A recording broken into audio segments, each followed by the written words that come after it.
I'm the kind of person who says yes to anything new. If I've never done it before, I'm in. I just love that kind of thrill.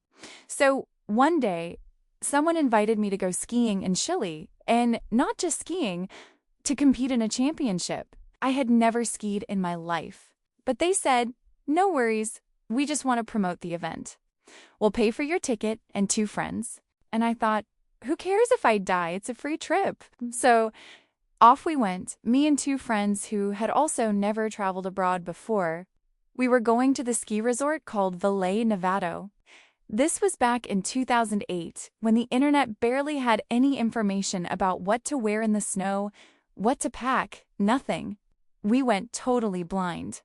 When we got there, they explained the deal. I just had to participate in the championship. I said, okay, but what exactly do I have to do? They said it was a ski or snowboard competition. I'd have 3 days to train and pick one, and on the 4th day, it was go time. The first day, I tried skiing. I fell every 5 seconds. I just couldn't handle those 2 thin sticks. The next day, I tried snowboarding, fell even more, but the instructor said, at least if you fall forward or backward, not sideways.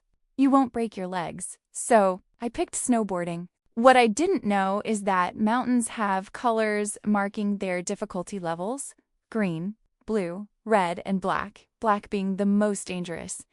The instructor also told me never go alone on the mountain. It's a safety rule. And I thought, great. Love knowing there's a chance I could die buried in snow. Then came the championship day. My 2 friends bailed. They said, no way, we can't do it. I begged them, come on, we got a free trip. We have to show up. But no? So, stubborn me, I went alone, which was technically forbidden. I put on all that uncomfortable gear, the boots, the helmet, the goggles. I looked like a walking snowman. Took the first ski lift, then the second, and suddenly realized there was no one else around. The lift kept going higher and higher and higher. I started praying. I was sweating inside my gloves. When I finally got off, I fell face first into the snow, sunk up to my thighs. There was no one in sight. The visibility was almost zero, a total whiteout. I took off my board and started walking in what I thought was the right direction. I'd throw the board ahead, walk to it, throw it again. After about an hour, I found another lift and decided to take it up. Big mistake. I had accidentally gone to the black slope, the most dangerous one. At the top, I met a girl and asked, hey, is this where the championship is? She said, no. The group went higher up. Higher? Yeah, just grab that lift right there. That lift was a stick with a round seat you're supposed to stand on while it drags you up. So there I was, clinging to that thing, being yanked uphill like a cartoon character.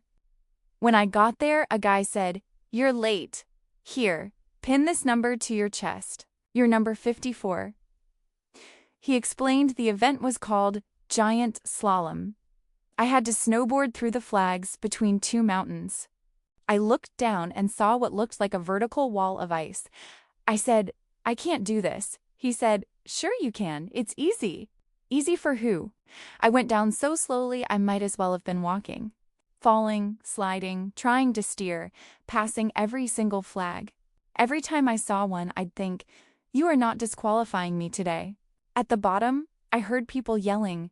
I thought, oh, they're cheering for me. But the guy said, no, they're saying you took too long, and there was still a second mountain to go.